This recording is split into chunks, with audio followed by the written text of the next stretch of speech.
I hope you enjoyed watching me put together this gnome succulent garden. I really had a lot of fun. I just want to go over some of the items I used. A lot of these are from the Dollar Tree that I got a few years back. And I also used some sempervivums, or also known as hens and chicks, that I had in my garden. I also attached some golf tees to each of the little Dollar Tree items so that it would help them stay standing up. And then I also made this little raised bed from some popsicle sticks and attached a popsicle stick to a welcome sign from the Dollar Tree. The big rock came from Michael's.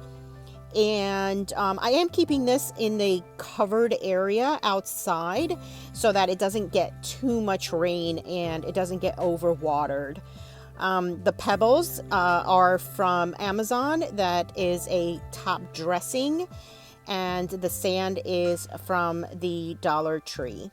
So thanks for joining me and watching, and I'll see you next time. Bye.